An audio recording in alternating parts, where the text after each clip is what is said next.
e vou fazer a parte introdutória que a gente sempre faz, tá? Relembrando primeiro, né, o que é a palavrinha Ikigai, né? Fiquei até com vontade, André, da gente começar a convidar alguns colegas para dar depoimento mesmo aí dessa vivência aí do Ikigai. Aí, se alguém se prontificar, acho que vai ser legal. Legal. Se já Né? Como é quiser que... eu não sei se vocês lembram, né? No último fórum eu estava em conexão, né, voando, e eu não consegui participar dele todo. Aí depois eu assisti, aí eu vi muito isso na fala do Adriano, né? Dessa questão do Ikigai mesmo, né? Dele, ele contando a história e dá para a gente ver isso. Foi muito legal. Aí me veio esse insight. Então fica aí quem sabe, né? Bom, e, né, só para resgatar, Ikigai é exatamente isso, né? Essa questão da gente conjugar tudo, né? Da nossa paixão, com a nossa profissão, com o talento que a gente tem, com a missão, né? Tudo isso junto, né? A gente chama de Ikigai, e como os japoneses falam, né, André, é algo que a gente tem que estar sempre em busca, não é isso? Exato, exatamente, Beth.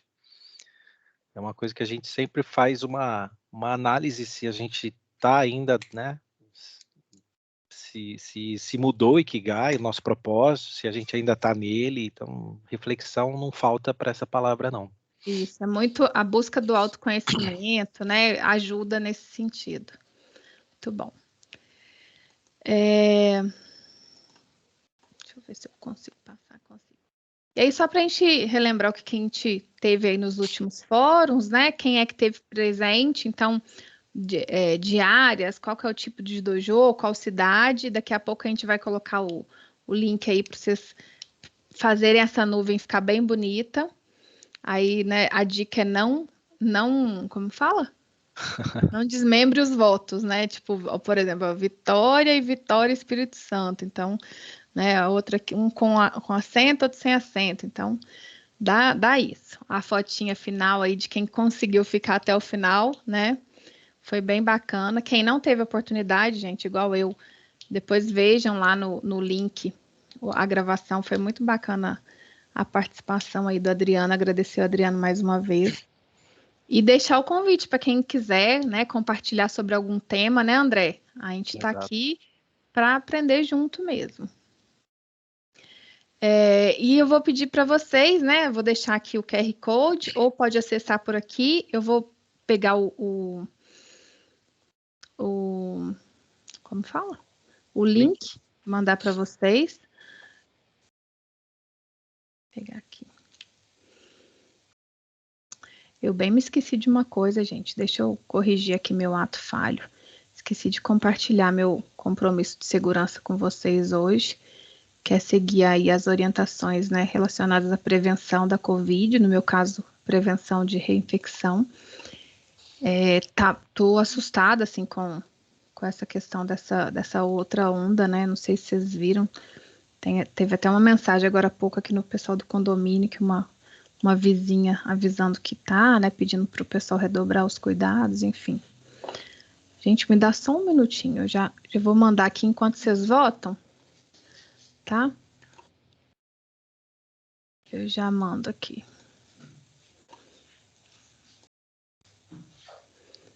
Travei aqui.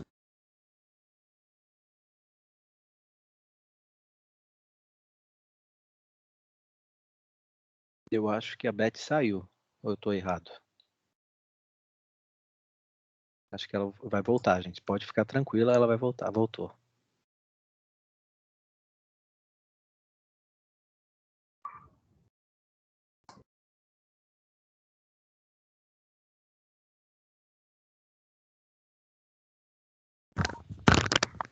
Chegou aí, gente? No chat chegou, né? Chegou.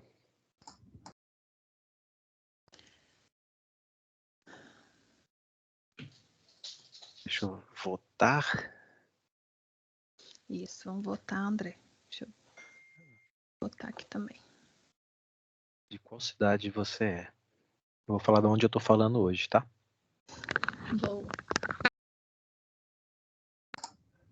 Eu pus BH, Beth. Eu acho tão Agregar chique o quando a voto. pessoa fala assim, eu vou colocar da cidade onde eu estou hoje. E, Muito chique. ó, Uhum. Eu espero que Beth faça esse fórum em setembro para eu poder falar isso também. isso.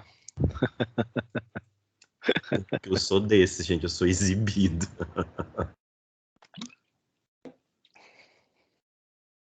Deixa eu colocar aqui a nuvem para a gente ver, né?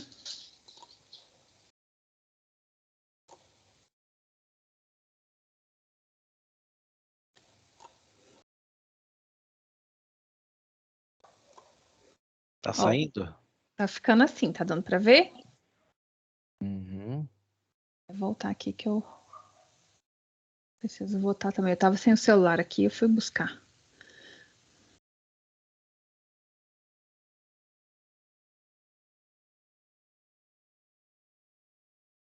Eli. Oi, Tudo bem? tudo bem, e Como é que você? tá? Tudo, ó, gente. Dojo de segurança, tudo minúsculo. Pra não dividir violão. Segurança. Pessoal do. Esse Semente tá de mal com a gente, porque eu coloquei maiúsculo, viu? Ah, é? Coloquei do Ah, jogo. então por acaso deve ser que não importa, né? Acho que não. São Luís eu botei tudo com tudo letra maiúscula, ele pegou e baixou tudo. Ah, tá. Ele não tá fazendo essa distinção, não. Eu tá. também coloquei. Menos mal. É, ele tá distinguindo só acento. É isso aí. Bacana, ó. Tá ficando bonito. Muito bom, gente. Podem continuar, tá? Usando o link, a gente vai deixar ele aberto aqui. Deixa eu tirar para cá só para a gente seguir aqui, né?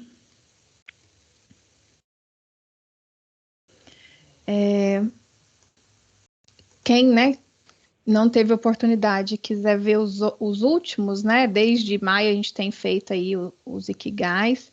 Aí tem a listinha aqui com o tema, né? O que foi falado e o link. Eu vou depois mandar aqui de novo aqui no chat, tá? Para vocês. Combinado? Uhum. Deixa eu só dar uma ajeitada aqui.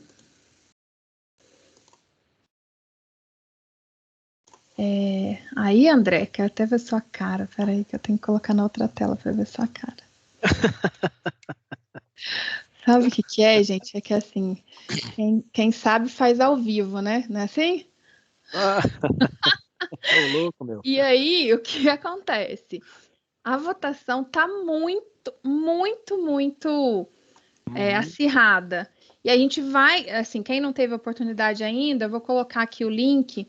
São esses 4 temas que o André preparou para falar com vocês, né? Para compartilhar. Mas a gente precisa escolher um tema para a gente começar, tá?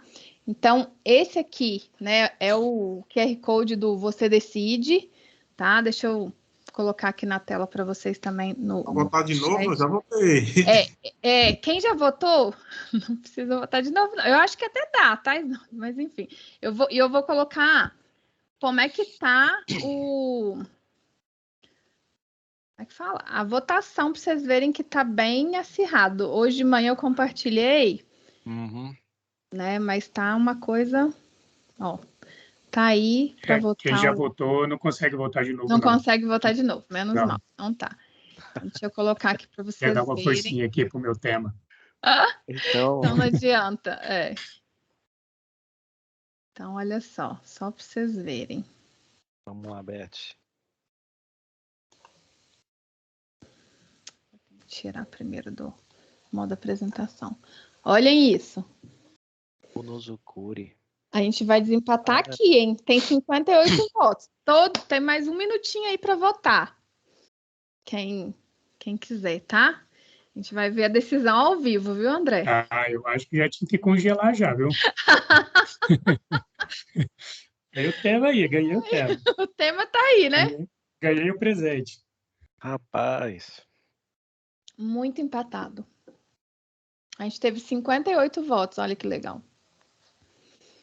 Muito bom. E esses dois aí, como melhorar a comunicação e simples e eficiente também. Já está atualizado, Beth? Ou isso aqui... Então, à medida que se entrar mais um voto, ele vai agora. A gente vê tá. agora. Que eu vou ter agorinha. Acho que eu que empatei aí. Pode ser mesmo. Ai, gente, não acredito que eu virei esse monstro. Mas ainda tem o 18 aqui. Acho que vamos, né? Como você diz, vamos congelar, né? Perfeito. Vamos congelar. Atualiza a página para ver, Beth. Será, gente? Ai, meu Deus, que medo. Tchan, tchan. Pô, subiu aqui um, né? Ou não? É. Vou voltar aqui, peraí. Pra vocês verem minha paginazinha aqui. Acho que é isso mesmo. Bom, André, vamos neste tema aqui. Não sei nem falar. E a André vai ensinar pra gente um pouquinho, compartilhar conosco. Pode pegar aí o controle, André. Depois a gente volta para fazer aquela foto final. E perguntas e tudo mais, tá? Tá. Até compartilhar minha tela aqui, ó. Que eu tava aqui com os 4 slides prontos, né? Falei, e agora? A Beth não me mostrou, só me mostrou de manhã. Falou, ó, segue um parcial aqui, mas tava, né? Tava tudo muito igual, né, Beth? Tava muito empatado, desde cedo. Aí eu falei, deixa um tempinho para você dar uma palhinha dos outros dois, hein? Que agora ficou, né? Ficou no ar aí, à vontade. Ó, eu tô com os 4 abertos aqui, ó. Fazendo o básico bem feito. Muito bom. Vou pular, conceito Lean.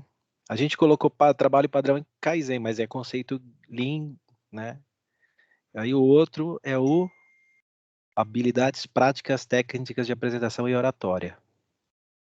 Mas o escolhido, então vamos lá para o Monozukuri. Deixa eu abrir, tá todo mundo vendo na tela já, né? Sim. Já. Bacana.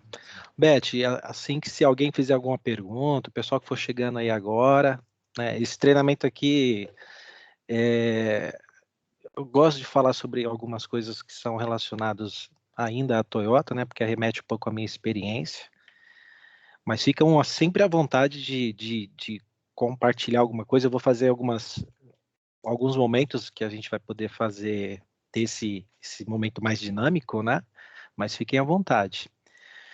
Bom, para quem não me conhece, hoje eu trabalho na excelência operacional, né? Eu trabalho na Vale, né? Caso tenha alguém aqui de fora. Eu sou muito amigo, né? E trabalho no time do Takahashi, meu antigo gestor também, né? Atualmente eu estou morando em Vitória, né? Com a minha família, mas vira e mexe, né? Como é do nosso dever, a gente tem que estar entrando nas unidades, fazendo trabalhos de parceria junto com as áreas.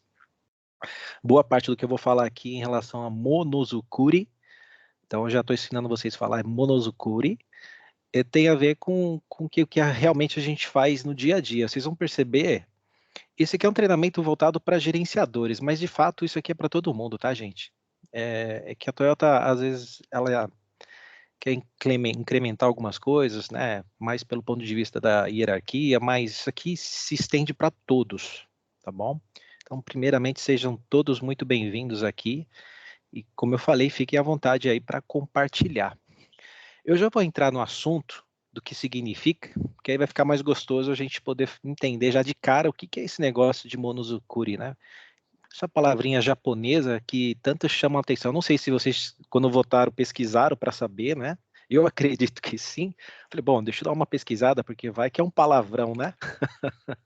Deixa eu dar uma pesquisada para saber, entender o que é esse negócio aí que o André vai falar. Você vê que aí no centro, ele fala um pouquinho do que que capta o sentido da palavra, né? Então, isso arremete ao verdadeiro espírito da empresa, da Toyota, sobre o conceito de sustentabilidade. Então, uma empresa que quer se manter sustentável em seus negócios, ela tem por trás disso um sistema que rege ela. Então, o verdadeiro espírito da Toyota em relação a esse conceito é a palavra Monozukuri. No entanto, a Toyota ela tem também como objetivo principal manter esse negócio aí, manter esse Monozukuri. Então, tem toda uma questão de passado que envolve, vocês estão vendo algumas fotos aí que remete ao passado da empresa, né, desde 1924, na invenção do tear. Então, eles sempre trazem isso porque eles não querem deixar fugir, né? Eu acho que é muito lindo isso, quando uma empresa preza pelo passado, né? O japonês tem isso na sua essência, de manter o espírito, né? Essa questão fervorosa de manter enraizado essa cultura. Algo mais voltado para a palavra inglês no caso, que arremete à arte de saber fazer as coisas, tá? Então, automaticamente, não só a produção de veículos, mas a arte de se fazer qualquer coisa arremete realmente ao significado do Monozukuri, tá? Então, é o verdadeiro espírito da Toyota, que mantém a sustentabilidade.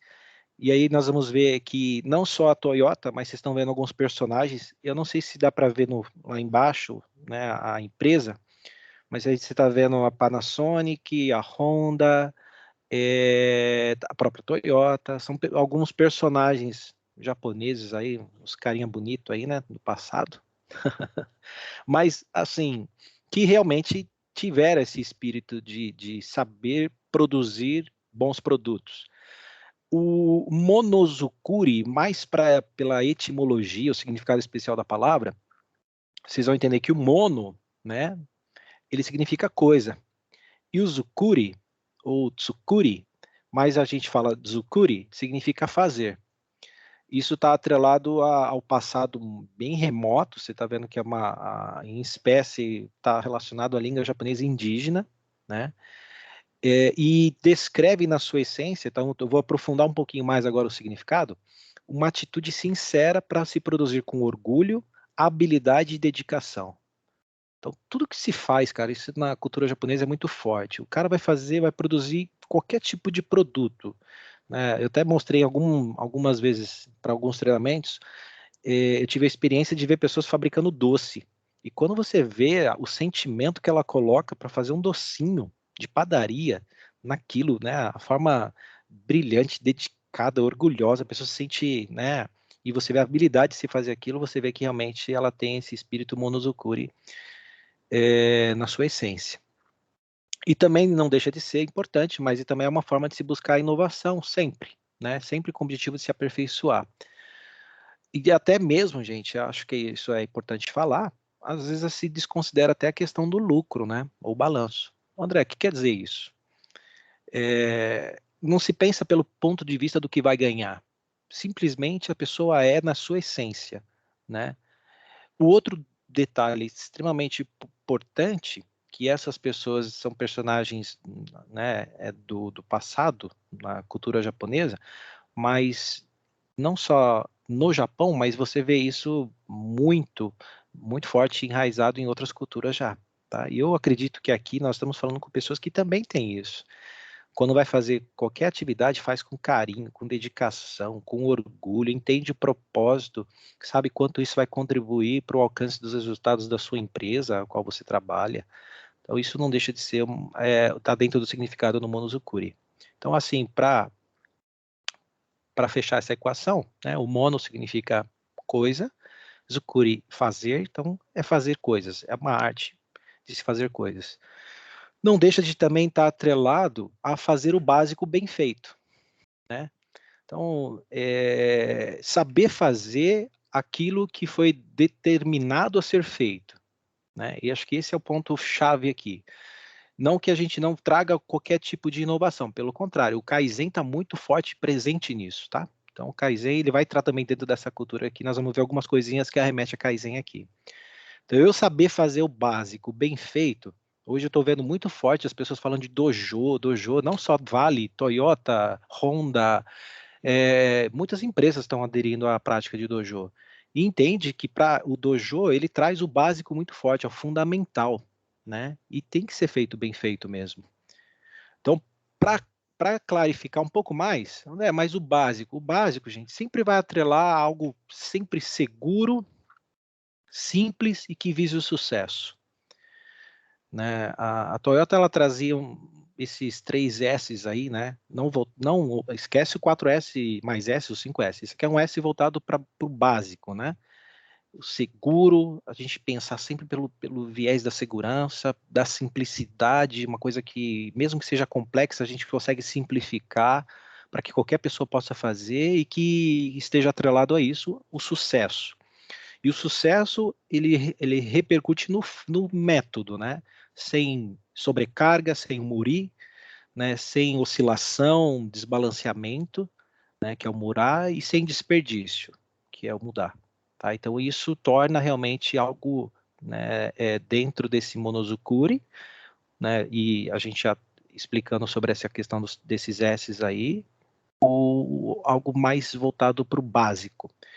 E eu também gosto de falar isso, né, que o Monozukuri, ele traz um efeito muito grande para os resultados da companhia, porque ele sempre vai trazer uma forma mais fácil, mais simples, mais segura, que vise sucesso. Isso é o método, como eu expliquei, que não gere custos excessivos, né, que não arremete a despesas em grande escala. Então, ele torna o produto, de certa forma, mais barato. Então, isso gera um grande resultado para a companhia, né? Então, se você faz com segurança, você torna o seu processo muito mais capaz de não gerar problemas e riscos ao colaborador.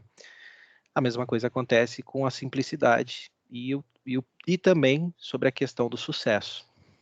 Tá? Ok. Por favor, Beth. O Isnaldo levantou a mão aí. Que legal. Diga aí, Isnaldo.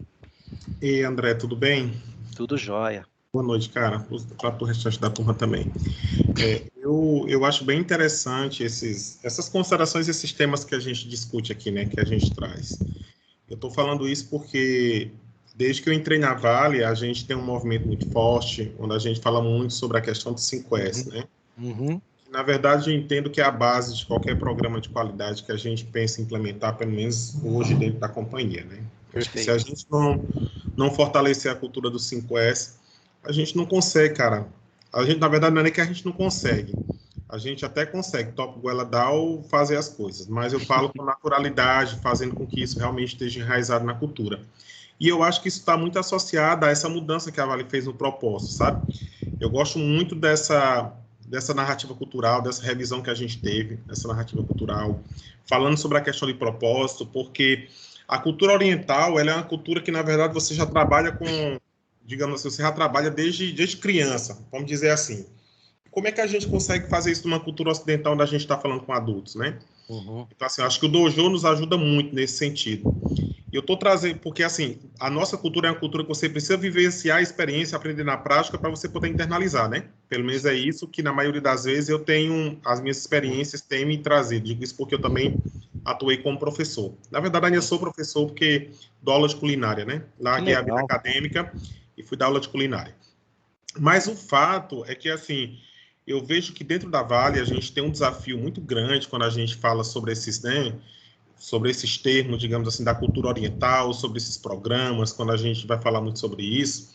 E a gente ainda tem essa dificuldade, eu acho que é muito baseado naquilo que a gente vivencia, né? Eu acho que a gente precisa pegar esses programas, né, pegar esses conceitos e trazer para a nossa cultura de realidade, né? Nossa cultura ocidental, né? É importante porque, assim, a gente sabe o quanto nós vivemos culturas diferentes. Então, eu acho que um desafio que a gente teria para as futuras gerações, né, é a gente semear mesmo, cara, isso já, sabe assim, conceito de sustentabilidade. Cara, como é que você vai falar de sustentabilidade com os caras já com 40, 45 anos, 30 anos, 20 anos, que nunca ouviram falar de sustentabilidade nem de meio ambiente quando eles foram crianças, entendeu? Então, eu acho que a educação, cara, a gente tem um desafio muito grande no país, na cultura que a gente vive, em derrubar esses muros, né? Esses muros que, como tu está trazendo assim, um conceito tão bacana e que você vê que a gente tem dificuldade de implementar na nossa cultura porque a nossa cultura ela não foi preparada para isso, né? Era nesse sentido mais que eu queria trazer. Eu acho que é hoje um pouco do que a gente vive em relação ao 5S. Eu estou te falando em relação ao 5S porque eu não esqueço a última fala do Bartolomeu, quando o Bartolomeu falou assim: é inconcebível dentro da Vale a gente não ter hoje uma área que seja, no mínimo, maturidade 2, né? pelo menos não tem maturidade 2 para 5S, né? Quando a gente fala dos S. Cara, quando a gente vê o que a gente vive em relação à questão do 5S, eu acho que passa muito por isso que eu estou trazendo para vocês. Eu não sei se o nosso, digamos assim, se nós somos educados para trabalhar com essa cultura realmente de uma forma disciplinada, sabe? A gente vê ilhas, eu vejo ilhas de excelência, a gente vê pessoas que realmente são disciplinadas, que a gente não precisa repetir a mesma coisa mais de uma vez, que a gente não precisa forçar muita barra para algumas coisas, mas eu acho que a gente tem um desafio. E esse desafio, a gente fala muito da Vale, mas ele não é só da Vale, não, cara. Ele é um desafio que a gente tem, inclusive, fora da Vale, sabe? Dentro da nossa casa, né? Com os nossos amigos, com os nossos filhos. É um desafio que a gente tem. Mas muito legal, sabe? Assim, isso que você está trazendo. Estou gostando bastante do tema. E fiz questão de fazer essa consideração, porque eu acho que é uma das barreiras que a gente ainda tem, é desmistificar isso dentro da Vale, sabe? Que é assim, isso funciona na Toyota, mas não funciona na Vale, isso funciona em tal lugar.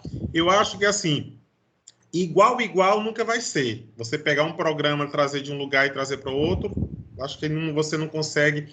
Mas dando a cara da cultura da empresa a isso, acho que o grande exemplo é o Dojo, as coisas fluem, cara, sabe? Eu acho que as coisas fluem e a gente vê coisas maravilhosas acontecendo. Boa. Era essa a minha contribuição. Isnaldo, eu quero te agradecer pelo seu comentário, né? Me acendeu vários insights aqui em relação ao que você falou. Eu vou até contribuir junto com a sua fala, eu quero somar. Quando o pessoal do Japão chegou em Indaiatuba, cidade interior de São Paulo, isso em 98, eu tinha 18 anos, eu tinha acabado de ingressar na Toyota. Era o meu terceiro emprego. E como você falou, a gente está chegando numa grande empresa, uma multinacional, a gente não sabe como que é as coisas. E está vindo praticamente, cara, de gerência para cima, em exceção alguns brasileiros, mas a sua grande maioria japoneses, tá? Diretoria. A grande dificuldade que o pessoal do Japão teve de estabelecer que seja, vamos pegar o exemplo do 5S, né? Eu acredito que quando a gente percebeu a diferença de cultura, realmente para a gente era um choque, porque tudo era muito organizado, né? Naquela época não tinha dojo, né? O treinamento era feito praticamente em um dia, e já no outro você já estava atuando na área operacional, e eu me recordo assim, realmente, eu estou trazendo alguns exemplos para vocês, para somar com a fala do Isnaldo. A grande barreira que havia, e como que o japonês, eu acredito fielmente, tá, gente? Tô abrindo o coração para vocês, que talvez muitos ali falam, poxa, o que a gente está fazendo aqui no Brasil, cara? Não tá entrando na cabeça deles, no coração deles, a importância disso. Mas em nenhum momento vocês vê eles reclamando pra gente, eles insistiam em treinar, pegava na mão, mostrava por quê. Então você via o Monozukuri presente ali, a dedicação, o entusiasmo de ensinar, porque eles sabiam que fazia sentido, porque eles viviam isso no Japão, e como eles chegavam na cultura, essa questão respeitosa de estar no país e entender a questão da problemática da cultura, né, de ensinar a gente, cara. A Toyota não aprendeu 5S, o Brasil, vou falar Toyota do Brasil, não aprendeu 5S tão rápido assim quanto a gente imagina. Cara, teve muita coisa ali para culminar hoje numa cultura que é um exemplo, né, de organização. Então a gente, assim, olhando pelo ponto de vista de quem estava ensinando, os professores, os japoneses, a diretoria, os gerentes, os coordenadores japoneses, eles suaram para implementar isso. Então eles não desistiram. Quando eu falo de pegar na mão, de ensinar, de mostrar, vamos de novo, faz de novo. E a prática da repetição, muitas vezes a insistência, né? Não foi um mês, uma atividade, foram anos para a gente aprender e entender a importância disso. Tá? Eu queria contribuir com isso, porque quando a gente fala de um método de produção, o 5S está embutido no jogo, né? Treinamento, desenvolvimento de pessoas, tudo isso tá aí junto. E só a gente fazendo isso, entendendo essa importância, com o entusiasmo das pessoas que estão ali brilhantemente fazendo no dia a dia, para a gente realmente gerar resultado. Pode ser que... Pode perguntar, tá, gente? Alguém quer perguntar alguma coisa? Quer acrescentar? Fiquem à vontade. Mas vocês, assim, é interessante a gente entrar nisso, porque quando a gente parte para aquilo que realmente também está relacionado ao método. Todas as ações que são realizadas, que são operações, eu vou trazer um pouco disso aqui, porque também remete ao Monozukuri. A empresa ela vai buscar incessantemente eliminar desperdícios, que aí são os 3 M's que eu falei lá, o muri, murar, mudar, porque isso traz, sobrecarrega as pessoas, prejudica a ergonomia, postura, tá? Isso afeta a produtividade de uma forma geral. Então, eles sabem, a gente sabe que existe uma parcela do que a gente faz que realmente agrega valor, que estão relacionados às nossas operações. Existe aquilo que não agrega, mas até em maior proporção, é necessário porque complementam, né, as atividades que agregam valor, mas não tem valor agregado.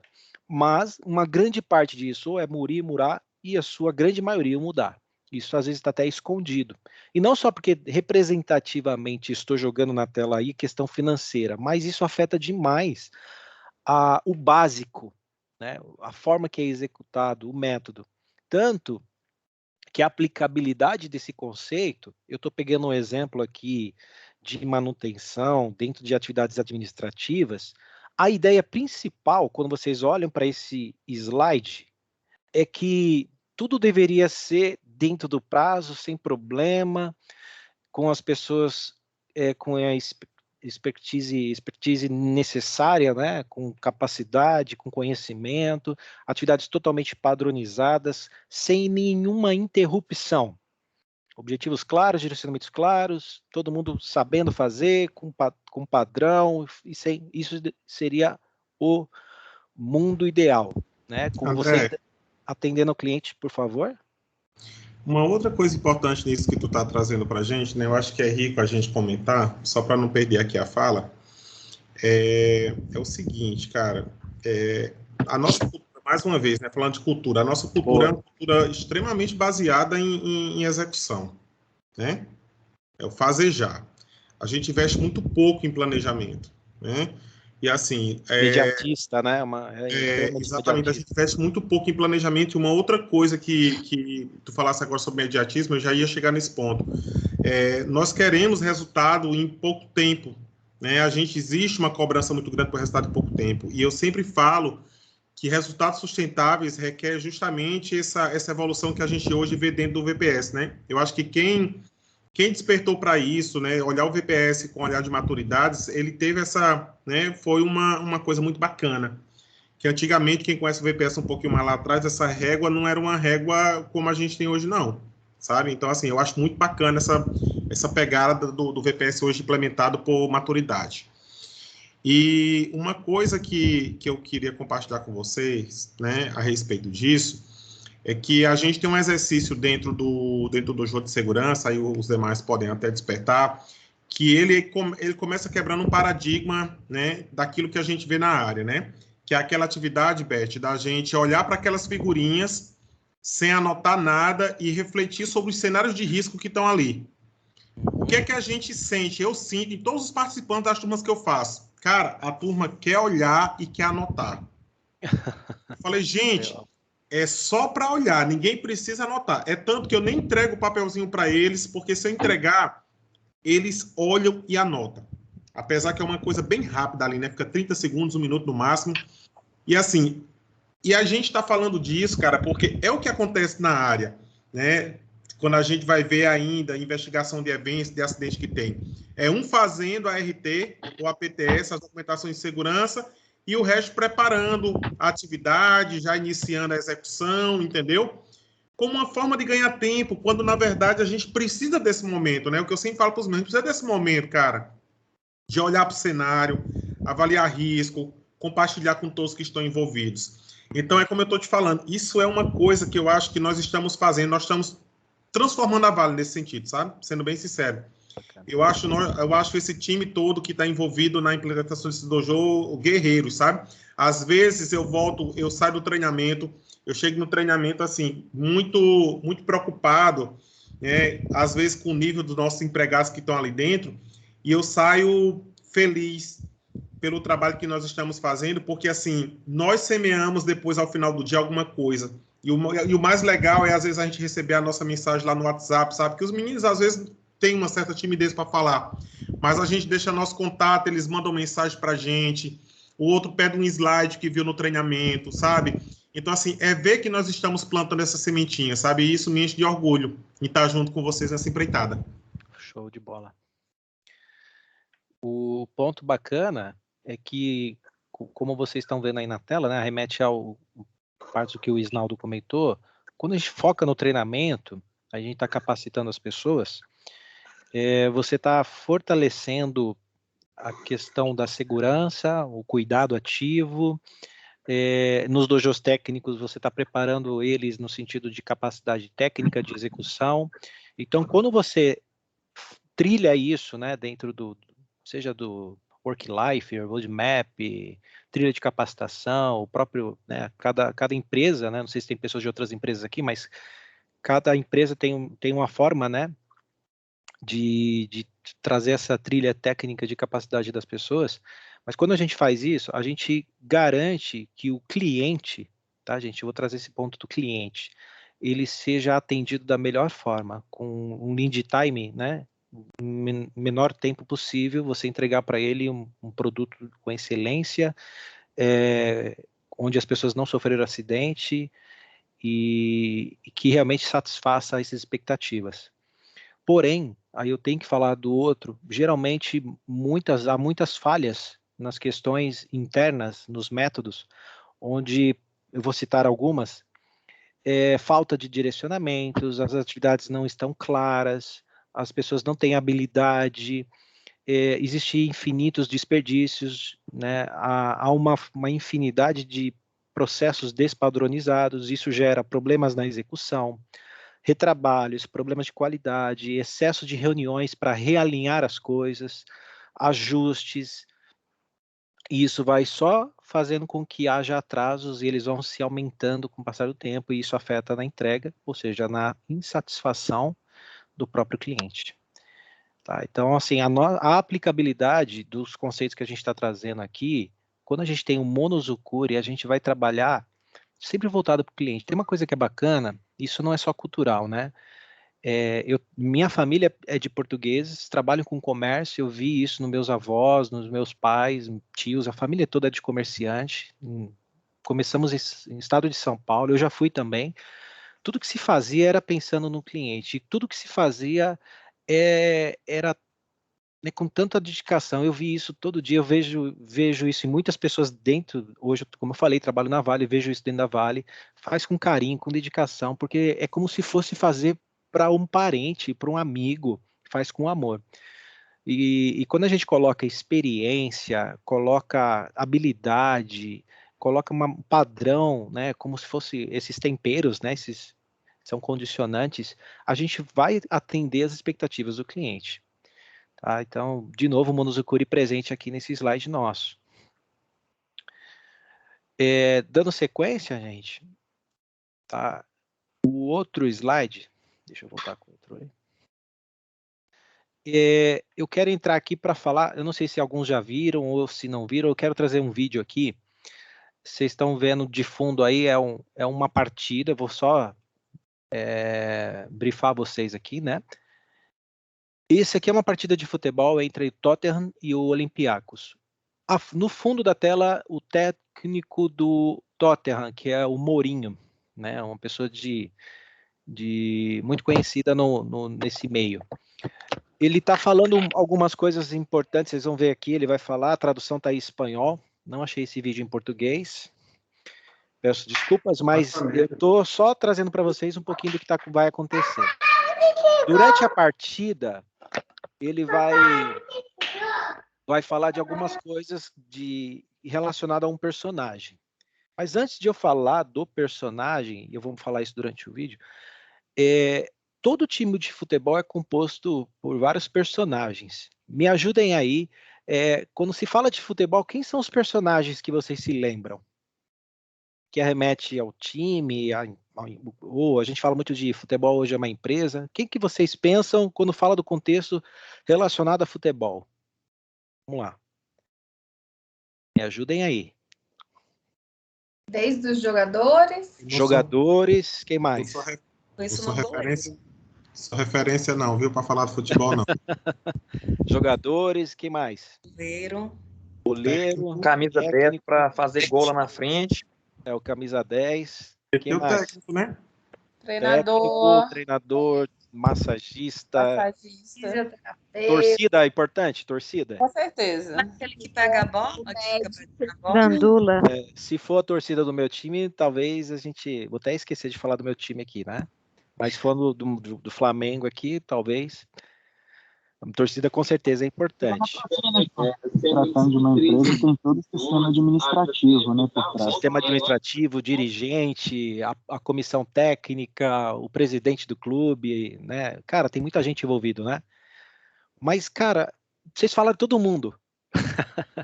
Mas não falaram de um carinha que faz todo... Coitado, tá lá no jogo. Vive correndo atrás da bola. Ninguém lembra dele, é o Gandula, gente. Para todo mundo que eu dei um treinamento, eu falei, gente, vocês se esqueceram de um cara.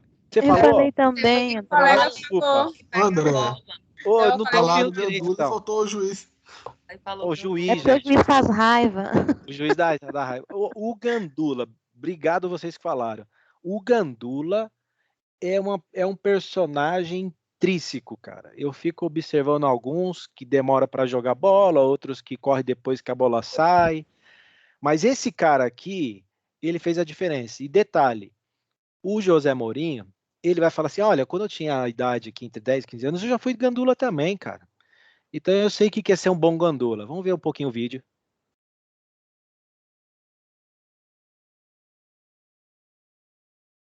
Vocês estão vendo o som? Tá sem áudio. Tá sem áudio? Vou voltar de novo aqui, então. Eu não sei se vocês já viram esse vídeo, mas é muito bacana, eu quero compartilhar com vocês. Estão vendo a tela? Sim. Sim? Vamos lá de novo. E agora? Com áudio. I was between my 10 and 15, 16 year old. I was a very good ball boy, and the kid is a very good ball boy. Understands the game, reads the game. He's not there just to look to the stands or to the lights or to the scarves. But very good ball boy, very good, really.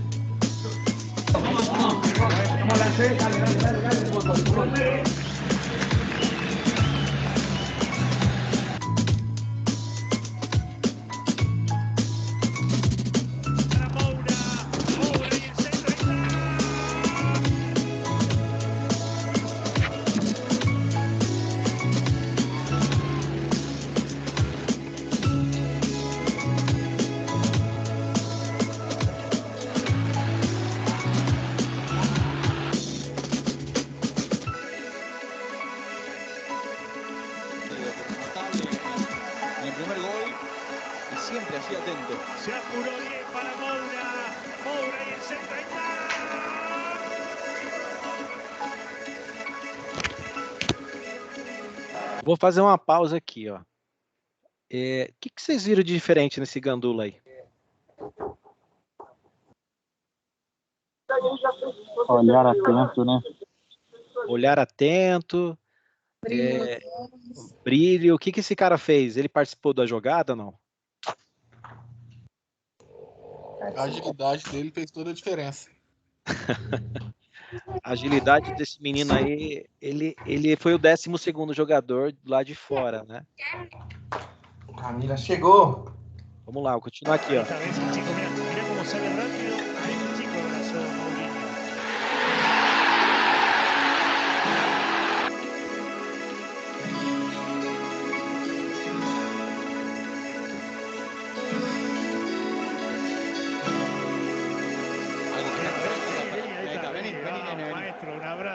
Estuviste bien, ¿eh?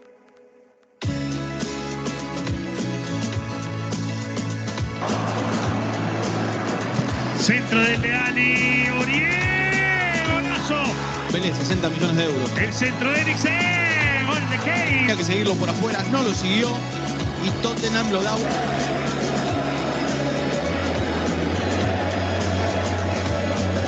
In hand, I wanted to invite him for the dressing room to celebrate with us, but he disappeared. I don't know where he is.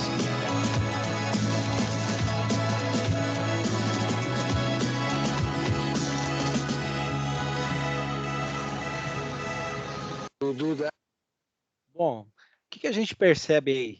Esse menino, embora a idade nova, né, idade tenra, ele tá ligado no propósito, vocês falaram bem. Brilho nos olhos, está ali participando do jogo, olhar atento, tô vendo toda a movimentação. Aí, mais do que depressa, a bola sai, ele já entrega na mão do lateral, que cobra o lateral sobre um dos jogadores do time adversário, que é surpreendido no cruzamento e, bom, sai o gol, vocês viram aí. O detalhe, né, que me chamou muita atenção nesse vídeo é que logo após ele entregar a bola para o lateral, ele já sai correndo atrás da outra. No vídeo, ele menciona-se que ele nem viu o gol, porque o propósito dele era pegar a bola e voltar para o seu lugar. Então, uma pessoa que está ali, está, né, desapercebido, né, e faz parte como vocês falaram, faz parte, né, desse mundo futebolístico, mas que está conectado e entende o seu propósito. Né? Ele está ali e não só ele, junto com os jogadores, eu vou falar junto porque ele participou da jogada do gol e o time de repente só ganhou porque houve esse gol de empate que acelerou, que motivou, e a gente sabe como funciona.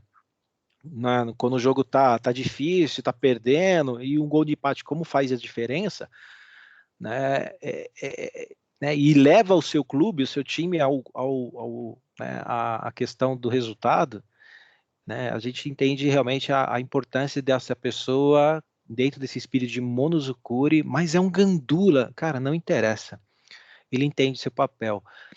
Pode ser uma faxineira da empresa, se ela entender que ela está, né, não descaracterizando a profissão de ninguém, mas se ela entender o propósito dela e o quanto ela gera de motivação para as pessoas que trabalham no local e contribui para a produtividade, né, de qualquer empresa, a gente vai fazer com que realmente as coisas criem um brilho diferente, tá?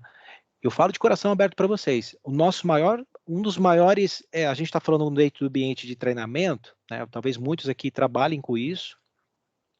Quando a gente faz as pessoas entenderem e a gente conecta eles ao verdadeiro propósito, não da empresa, mas ao propósito deles, e criando esse ikigai, esse desejo, essa vontade, e faz as pessoas brilharem, né, até por uma questão de um viés um pouco mais empático, né, que aí eu não vou entrar tanto nesse assunto, mas a gente canaliza isso, então a gente gera expectativa, gera força, gera entusiasmo, as pessoas, né, e aí esse brilho que eu estou querendo trazer para vocês.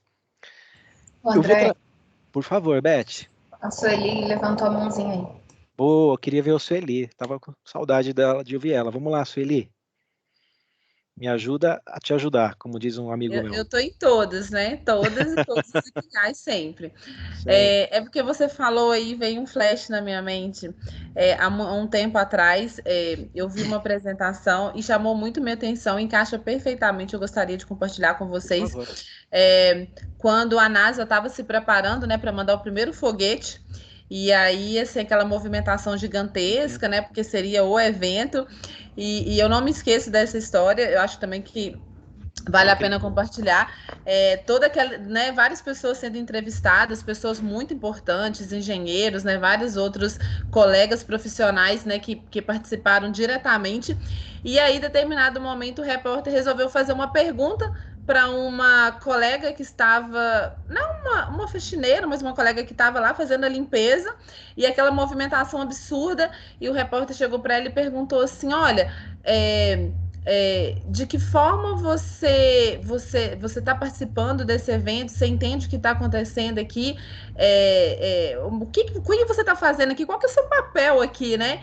E ela, com aquele orgulho, pegou ali, né? Ela estava fazendo a limpeza, ela pegou a vassoura ali, ela empunhou e levantou, né, o rosto e falou assim: olha, eu estou ajudando a levar aquele foguete à Lua. Então, assim, é fantástico isso, aquela questão do propósito que você falou, né?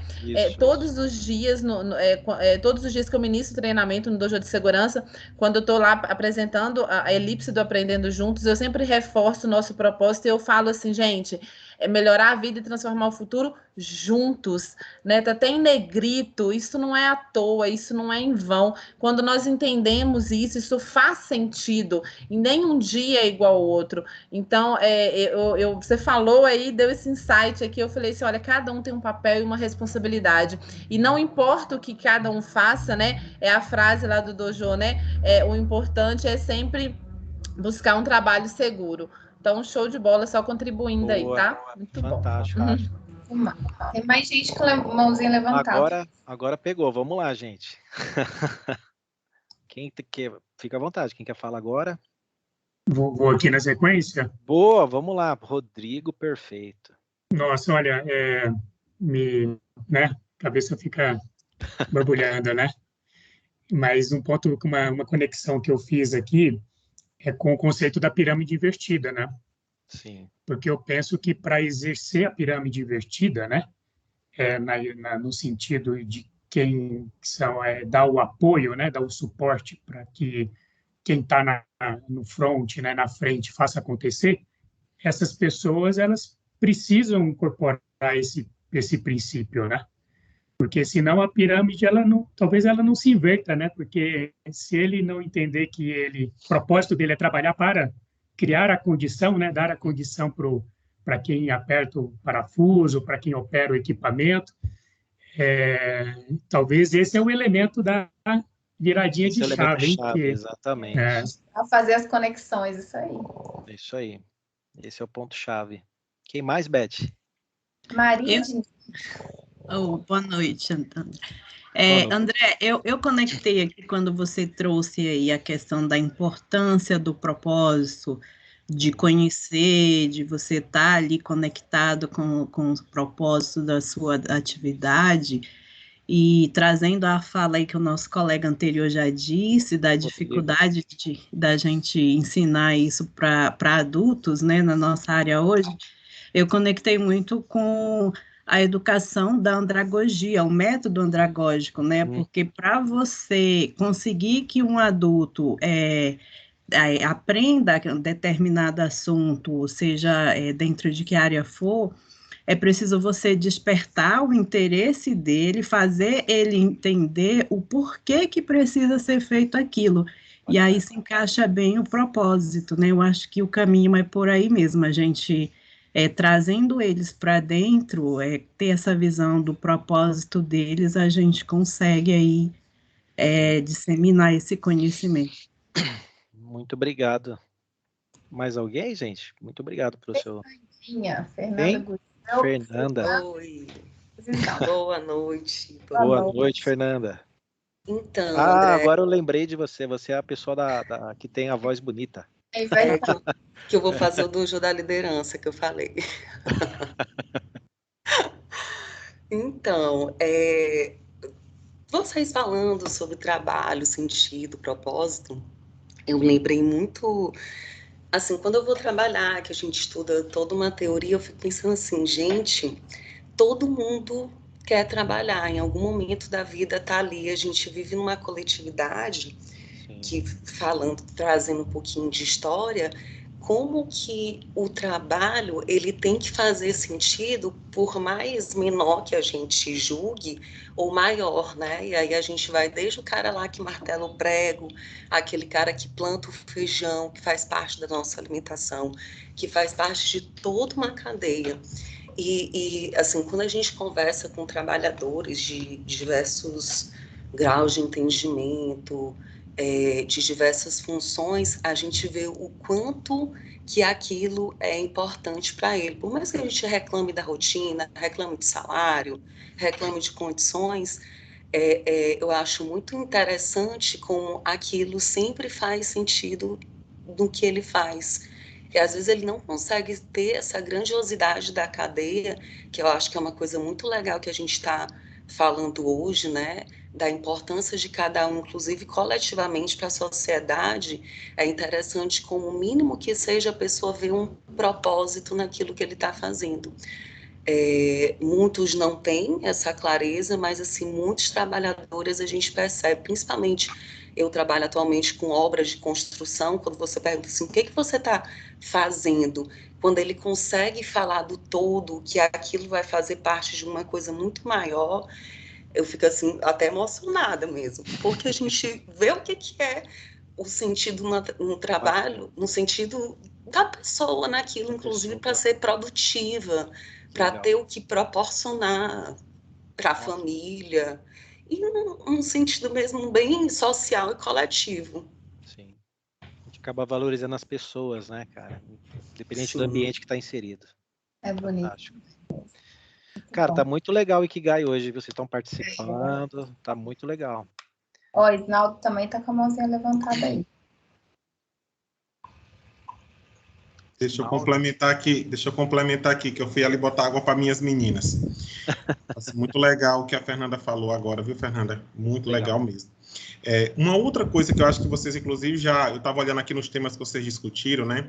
Eu acho que com essa questão da mudança cultural, e a gente tem falado muito sobre proposta, é a questão da liderança pelo exemplo, gente.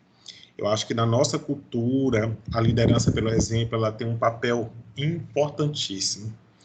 Então, assim, se os nossos líderes, né, realmente não acreditarem no propósito, a turma não vê isso refletido, não adianta. Eu, particularmente, vejo muito essa força da liderança, né? Quando a gente tem uma liderança que realmente entende o propósito, que engaja, que faz seu papel, a transformação acontece, né?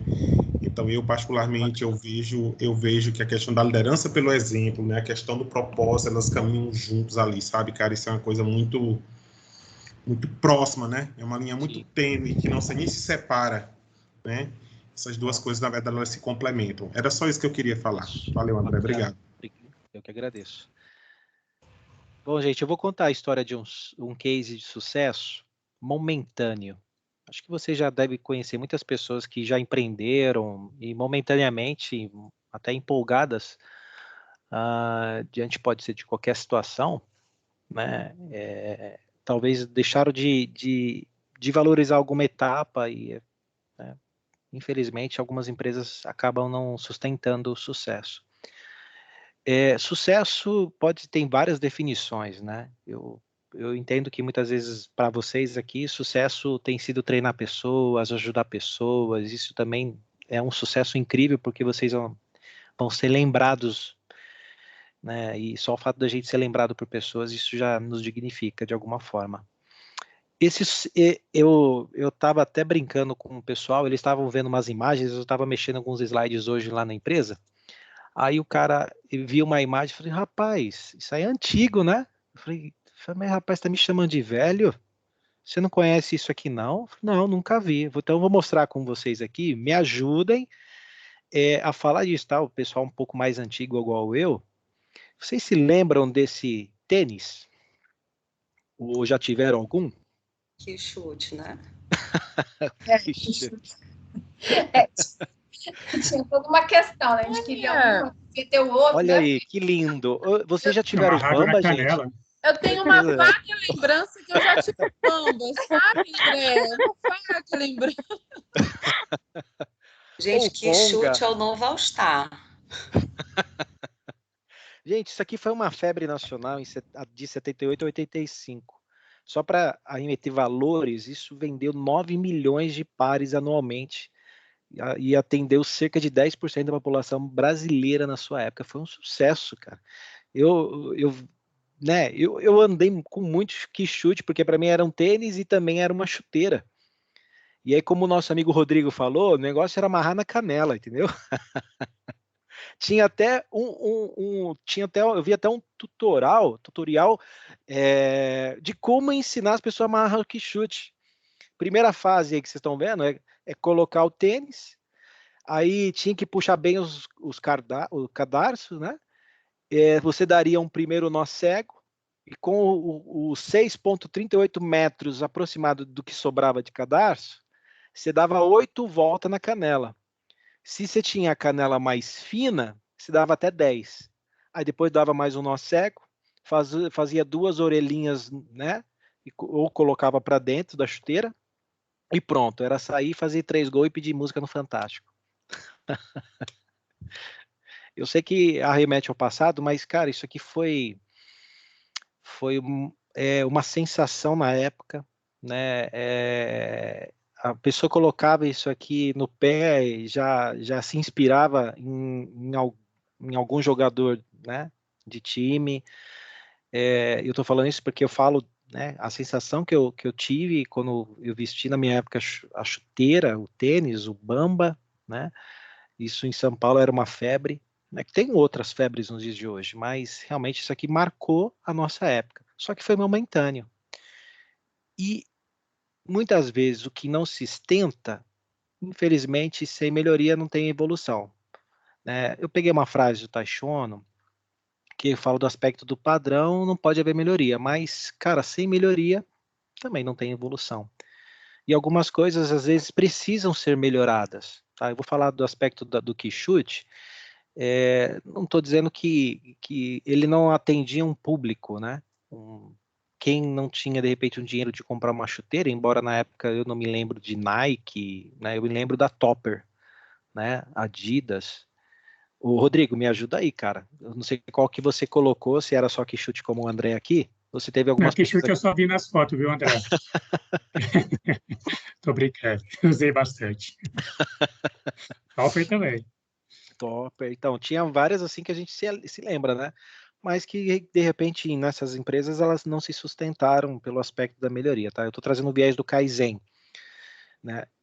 Existe uma questão da atitude do Kaizen, que eu quero entrar agora com vocês, diante desse cenário que eu mostrei dessas próprias empresas. Quando a gente fala de Kaizen, eu trago um pouco do aspecto do aprimoramento, que a gente está aprimorando o nosso processo, né? E também na questão da visibilidade. Porque tudo que a gente aprimora, a gente tem gosto de mostrar, na verdade? E a gente vê que, de repente, algumas coisas, elas não precisam ser criadas, elas podem ser copiadas. Dentro das empresas, isso tem que acontecer de uma forma muito natural, embora a gente saiba que, às vezes, tem alguns aspectos que acabam entrando no meio do caminho que dificultam essa, não só a visibilidade, mas você compartilhar essas práticas. Existe um termo japonês que é o yokoten. Quando você faz um trabalho de Kaizen, de aprimoramento, e você apresenta, e tem a chance de apresentar dando visibilidade, você também entra com outra palavrinha-chave aqui, eu não coloquei na tela, mas você tem uma certa credibilidade, porque você tem meio que a aprovação da sua gestão, e isso credibiliza a sua atividade. E aí você tem a chance de desenvolver essa palavrinha-chave japonesa, que é o yokoten. Esse termo japonês significa um ato, uma atitude de compartilhar informação. Então, ele também arremete a um princípio de padronização do compartilhamento horizontal das suas melhores práticas e aprendizado. Então, não é só para a questão da prática, enfim, do Kaizen, mas também do aprendizado. E como nós estamos falando com instrutores, pessoas que também trabalham nesse ambiente, pessoas que trabalham, né, que ajudam em todo o tempo próximo, eu não sei, tá, gente? Eu não posso falar, mas eu posso parafrasear. Grandes empresas, às vezes, perdem muito, porque as suas atividades, embora foram aprimoradas e tiveram uma certa visibilidade, elas não são compartilhadas. Então, a gente tem, isso não pode ser argumento, a gente tem várias formas hoje de compartilhar boas práticas, né, de trazer um Kaizen que, né, que seja do Apoque ao Chuí, mas que atenda a todo o Brasil, seja numa Vale, numa Toyota, qualquer outra empresa. Quando a gente tem um Kaizen que realmente traz um bom resultado, ter a chance de mostrar isso, tá? Então, eu quero trazer um pouco dessa atitude de Kaizen. Embora a gente saiba que muitas coisas não dependem só da gente, mas eu quero intensificar isso com vocês. O que eu quero falar de atitude de Kaizen? Nós temos 4 atitudes básicas que não pode faltar, né? isso eu estou falando agora do individual, que seja do individual para o coletivo de uma certa área. A primeira coisa que um aspecto de atitude não pode faltar em qualquer processo de Kaizen, independente da sua complexidade e duração, é o primeiro: obtenha fatos na fonte. Ou seja, nós não podemos praticar Kaizen só com informações e dados antigos. Né? Como bons empreendedores de qualquer negócio, que seja de treinamento, serviços, produtos, a gente tem que ter informações reais, que são tiradas da fonte. Quando vocês trazem aqui, por exemplo, que vocês estão treinando e as pessoas já estão dando feedback e retorno, isso é uma informação importante. Se fosse uma crítica, é uma informação que está vindo da fonte. Isso arremete também a você melhorar a forma de treinar pessoas. Tá? Então, arremete a Kaizen também de treinamento. Outro ponto, que também envolve atitude de Kaizen, é praticar a observação atenta. André, o que quer dizer isso? Todo o processo que arremete a métodos, a gente tem que observar como se nunca tivesse feito antes. Na forma que a gente observa a atividade, a gente consegue estudar de uma forma muito dedicada sobre vários pontos de vista. Então, a gente não deixa de enxergar perguntando sempre porquê das coisas, entendendo a raiz de como, o método, se está atendendo ao cliente, se realmente está dentro do objetivo, se é necessário. Então, a gente pratica uma observação atenta como se a gente nunca tivesse feito antes. Uma outra atitude bastante legal do Kaizen: não se distrair com ideias ou noções pré-concebidas, do tipo, já fiz isso aí antes, não deu certo, esse processo não tem jeito. A gente tem que ir com uma mente muito aberta e disposta a experimentar. Tá? Então, a gente não pode se distrair com comentários ou noções pré-concebidas de pessoas ou de tentativas falsas. E tem que ter sempre uma atitude voltada para a questão comportamental. Atitude calma, ora com razão, ora com emoção, ora empática, né? Também está dentro da questão emotiva, porque assim a gente consegue alimentar alguns pensamentos, principalmente críticos. Né? Ora a gente vai entrar pela razão, ora a gente entra pela emoção, mas o objetivo do Kaizen é melhorar a vida das pessoas.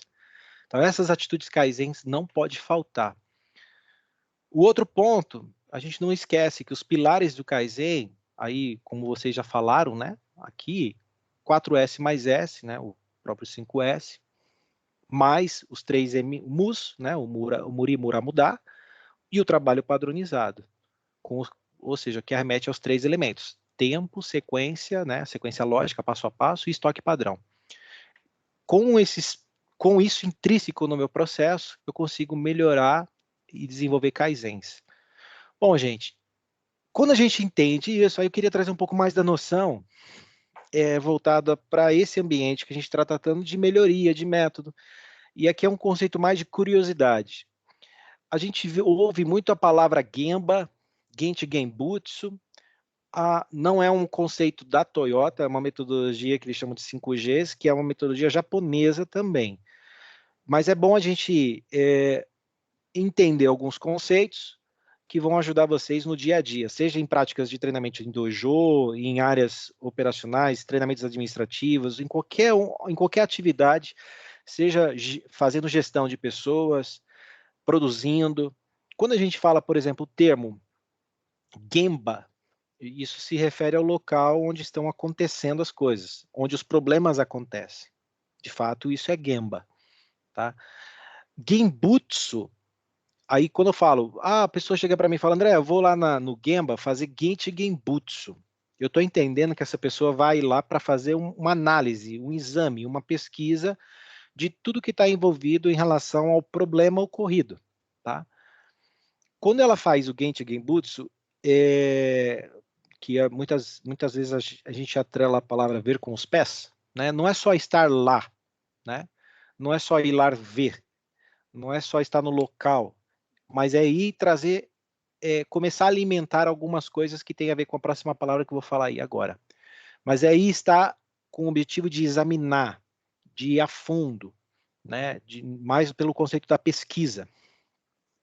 Então, esse exame, essa análise minuciosa, é muito mais do que estar no local, tá? É sentir A pessoa reclamou que tá difícil fazer, deixa eu sentir, deixa eu pôr a mão, né? Deixa eu ver com os pés no sentido de toque, de análise. Porque através disso eu faço o terceiro G, que é o Genjitsu, que é uma descrição minuciosa, precisa, de forma quantificada do problema. Então eu consigo quantificar, descrever de uma forma precisa. Então eu começo a levantar dados, né, que vão me alimentar diante dos princípios mecânicos e físicos que aí envolve a teoria, que regem essa operação, tá? Comparando com o estado ideal das coisas. Quanto que eu estou distante do estado ideal? Então, o Genjitsu, comparado com o Genri, ele vai dar uma ideia muito profunda do problema. E, através disso, a gente vai ter muita força, ou para assegurar por que o padrão não está sendo obedecido, cumprido, ou também até de ajudar a padronizar certa atividade.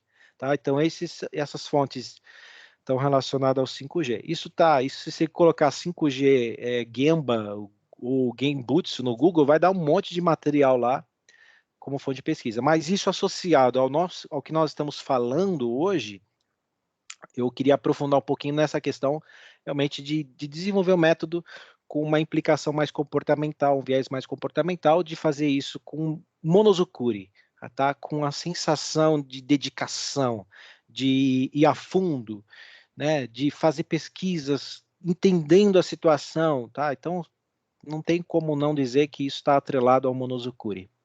O outro ponto, eu falei... Oi? Desculpa aí te interromper. Pode falar, Beth. Para comentar, eu vou mandar um vídeo no chat. Uhum. Tem muito a ver com isso, assim, à medida que você foi falando, me recordei desse vídeo, talvez a maioria já conheça, mas fica aí como um brinde, aí, né, um presente para vocês. Legal. Que é aquele do vendedor de pipoca lá do anel. Legal. Né? Assim, ele faz exatamente isso, né? Então, é muita propriedade, realmente. Então, acho que tem tudo a ver com o que a gente está falando.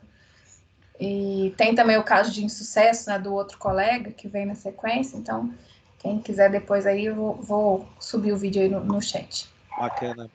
Boa, Beth. E é bacana que quando a gente fala de você...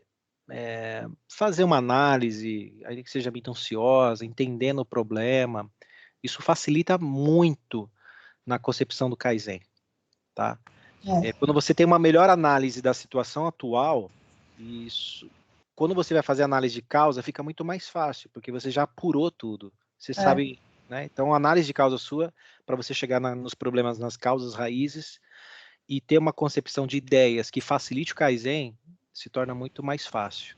E aquilo que você falou no início, né? O foco no cliente, né? Ele tem um foco no cliente que é uma coisa linda de ver. Então, acho que está bem conectado. O foco do cliente é o principal. Por que a gente faz tudo isso? Na verdade, é pensando no cliente, né?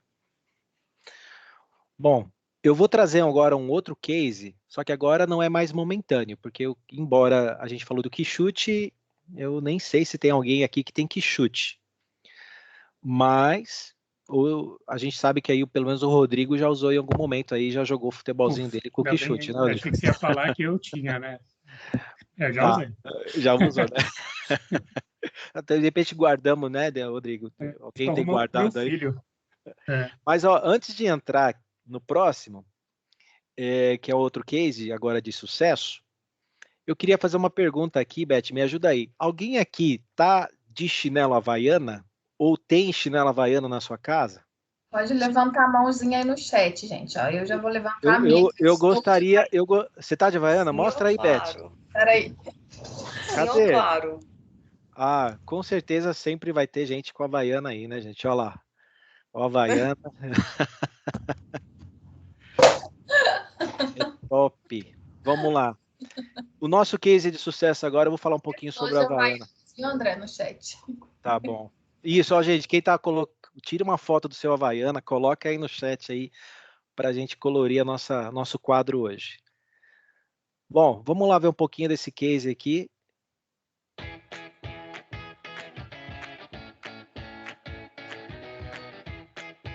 Inspiradas nas sandálias japonesas de palha de arroz, foram criadas as havaianas.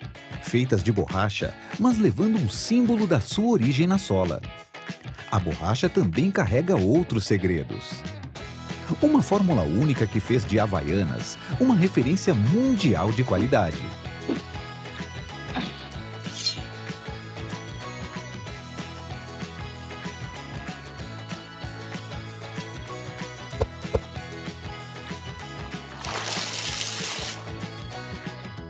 Uma invenção original do Brasil de 1962, com direito à patente.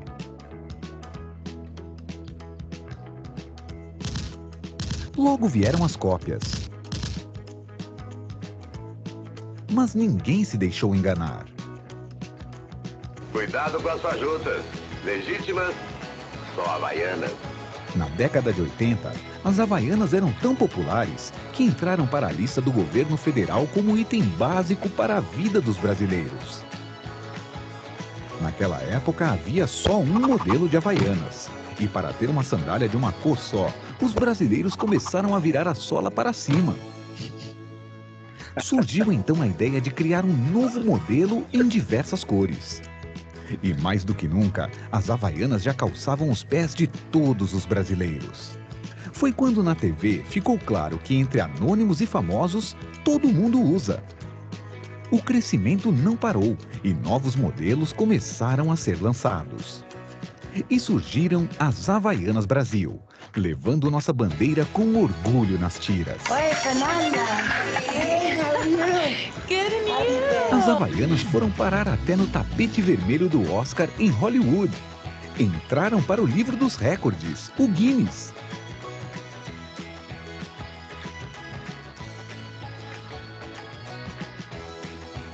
Daí foi um pulo para abrir escritórios ao redor do mundo.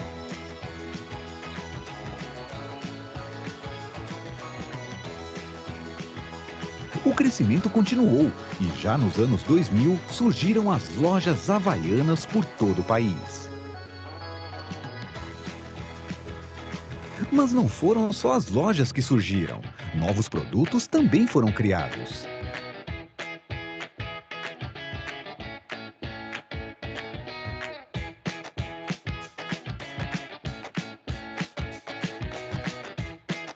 E as sandálias? A produção não para de crescer. Hoje, são mais de 500 novos modelos por ano. Mais de 10 pares produzidos por segundo. Feitas por mãos brasileiras, para os pés do mundo inteiro. Havaianas, todo mundo usa.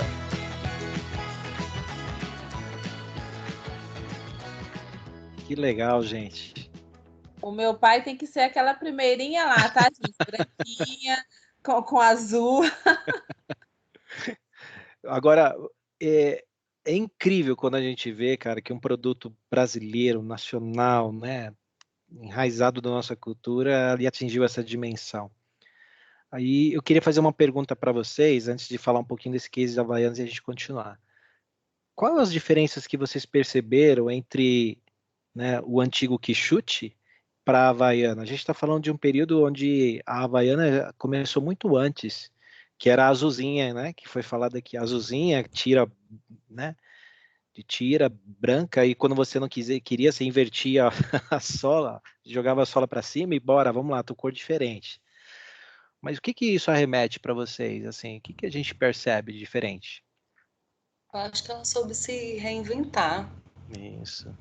Ver o que o mercado queria, né? Foi lá, não sei se teve pesquisa de mercado, entender o desejo do consumidor. Porque o material mesmo, acho que só foi mudando estética. Estética. E a questão da qualidade, né? Não sei se alguém, assim, já testou de outro. Gente, não tem que ser. Escorrega, dá chulé, tudo que vocês tentarem de ruim acontece. Não é tão confortável quanto a Havaiana também. É impressionante. Você vê assim, praticamente o mesmo material, mas tem algo de conforto que eu acho que até remete ao bem-estar, né? Você pensa em Havaiana, simples que resolve, já remete ao bem-estar, praia. Prático, super prático, cabe em qualquer lugar. E André? Por favor. aí é só complementando. Boa noite a todos aí. Na Boa minha noite. época, tinha a Havaiana e tinha uma concorrente que era Tio Tio. É uma sandália com Y, né? TYO, TYO, 2 vezes. Porque ela era um pouco mais barata e uma qualidade inferior. E aí, quando tinha propaganda, assim, acho que não soltam as tiras, e realmente não soltavam mesmo. Então, ela ao longo do tempo, assim, eu acredito que a Havaiana foi agregando a ela uma qualidade, e ela soube pegar a marca dela e sair. Eu lembro que eu ia na lojinha onde vendia, ela vinha numa sacolinha de plástico, simplesinha assim, com uma cordinha na beirada. Hoje, ela já vem numa caixinha, né? E aí ela já saiu daquele armáriozinho que era do mercadinho e está numa loja estilizada, assim, com uma marca valendo. Se você vai para fora, em Miami, tem loja da Havaiana, em shopping. Esse, acho que eles agregaram a marca, né? Um valor, né? Que a sandália é a mesma. A qualidade É bacana, Flávio. Bacana que você está comentando com a gente. E quando a gente olha para esse movimento, né, que foram se sucedendo em relação às próprias variações que a própria Havaiana trouxe, isso tudo pensando pelo ponto de vista do cliente, cara, isso fez com que houvesse uma credibilidade muito grande do simples, né? Que remete à simplicidade, ao conforto. Não tem como a gente não estar em casa, de repente, e você não calçar uma Havaiana e não se sentir bem, né? O outro detalhe que eu acho que é bacana falar mesmo que a gente entenda, aí é uma pergunta aqui para vocês, né? Porque às vezes eu já tive Havaianas que mesmo quebrada a gente dava um jeitinho de amarrar com alguma coisa para manter a bichinha no pé, né? Ou era um lacinho, ou era um prego, é um grampo. Porque brasileiro também é bicho que dá jeito nas coisas, né? O jeitinho brasileiro não é à toa. Então, até o simples, com o próprio chinelo, a simplicidade, a gente sempre dava um jeitinho de manter. Então, o reparo era fácil, né? A gente usava grampo e dava um jeitinho de manter o danado do chinelo no pé. Tá? Então, você vê que o quanto isso não está atrelado hoje a marca, né? Ela cresceu demais. E o outro ponto que é bacana comentar com vocês. Vocês estão vendo que depois que houve a pandemia, a Havaiana fez alguns movimentos em relação ao que poderia ser aproveitado. Eu até coloquei o link, né? Tem uma reportagem que fala disso na economia.uol.br, de uma reportagem em relação ao CEO da empresa, que eles falam que eles tiveram que reinventar algumas coisas, como a própria Fernanda falou. Então, os tempos de crise, esse momento da pandemia, eles repensaram sobre a marca, sobre o produto. Então, acabou que ficar em casa se tornou um catalisador para eles. Então, eles trouxeram um pouco da questão comportamento para esse estudo. E eles tiveram a seguinte percepção real em relação ao produto e à utilização. O que afeta a indústria hoje de consumo está ligado diretamente à mudança de expectativas e preferências. E esse ponto culminou para a elevação da produtividade do chinelo, né, no caso. Então, essa questão foi reestudada, e eles trouxeram um tipo de chinelo, né, um modelo, justamente nessa época da pandemia. O outro ponto é esse ciclo de comoditação, né, ditização, no caso, ele fala assim, ó, eu quero que vocês peguem bem isso aqui, que é muito bacana. Todo produto bom, barato e rentável, ele vai trazer um foco muito, muito voltado para a redução de custo. Então, o produto bom, barato, quando a gente segue esse fluxo, esse ciclo, ele traz uma forte atenção em relação à redução de custo. Quando não há renovação, linhas de apoio à venda, a gente pode trazer uma descaracterização, até com um ponto de leveza no que eu estou falando, no sentido de reclamações, ou seja, a gente deixa de atender o nosso cliente. Então, a gente pensando pela questão do método, eu deixo até um lembrete, atenção ao método de produção, porque se eu tenho um bom produto que seja barato e rentável, e eu não tenho uma atenção ao método, quer dizer, eu posso, mesmo com um produto bom, não vender. Então, isso arremete a um baixo valor agregado, né? E conforme a demanda, eu vou ter um volume e uma rentabilidade, que pode ser alta ou me levar à queda. Tá? Isso pode ser prejudicado diante do meu cenário de método de produção. O ponto que é interessante desse ciclo é em questão ao método. Aí, de novo, vou lembrar vocês o que nós falamos anteriormente. Se eu não tiver um método adequado que sustente o meu produto, eu posso ter uma propensão à falência. Tá? Eu falo, né, diante de pessoas aqui que trabalham, né, não sei se tem gente fora da Vale, mas pessoas que são da Toyota, de outras empresas, enfim, levam isso muito a sério.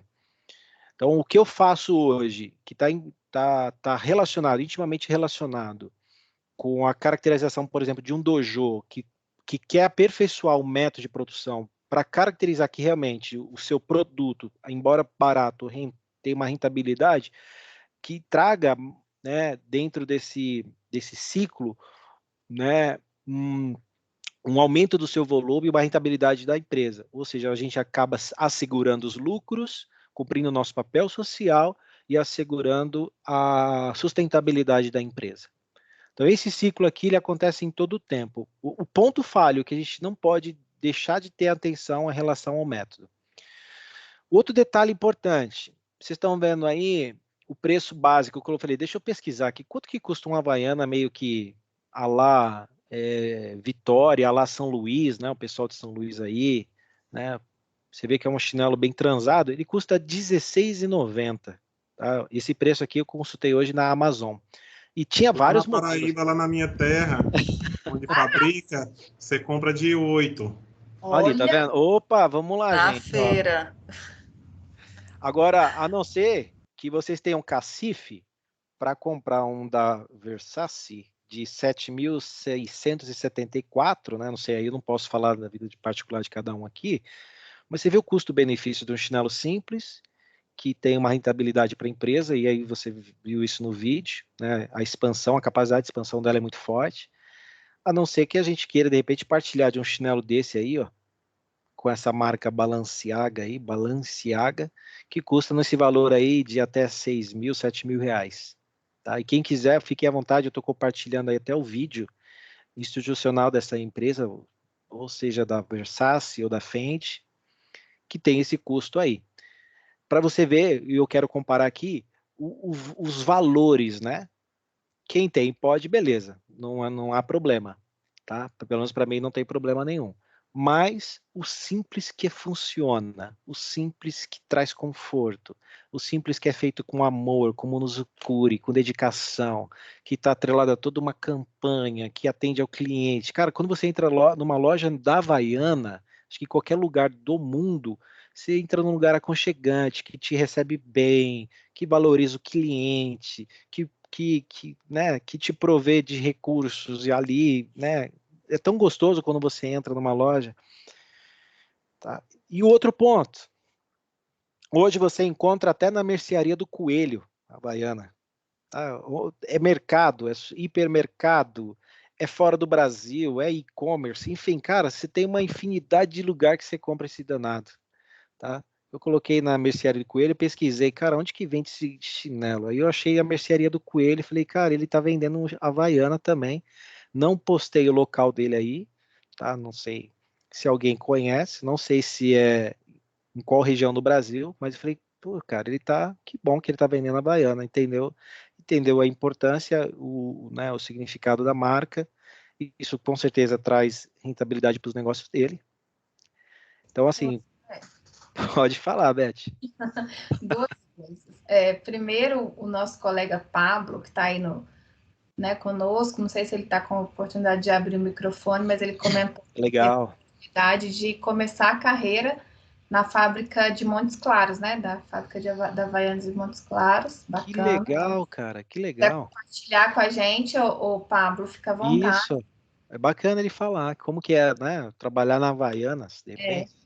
E depois tem o Fábio também, Fábio Santos, que é nosso convidado também, que está com a mãozinha levantada. Fica à vontade, gente. Boa noite, André. Boa noite, Beth. Boa noite, Fábio. Fica à vontade. Na realidade, eu quero, de repente, se tem alguém aí bem informado da Havaiana, eu fico impressionado como eles são antenados.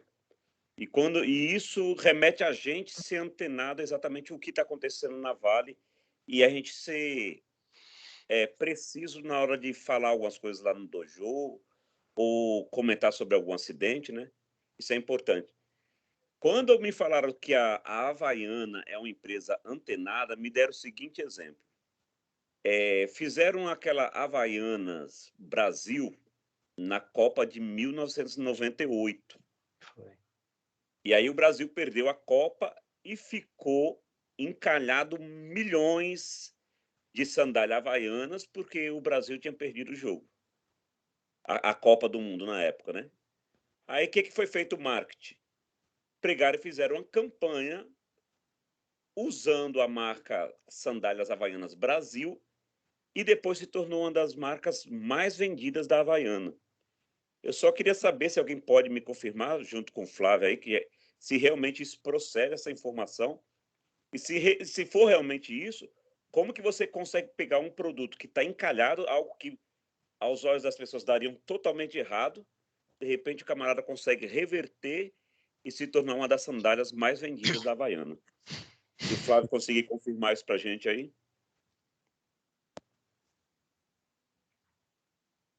Tá falando para mim, Fábio? Eu não sou especialista em Havaiana, não, mas assim, pelo que o André está falando, né, assim, eu entendo que a marca era simples, tinha um valor agregado, qualidade, o tempo evoluiu e ela conseguiu manter isso aí, agregando algumas qualidades que foi entregue aos clientes, né?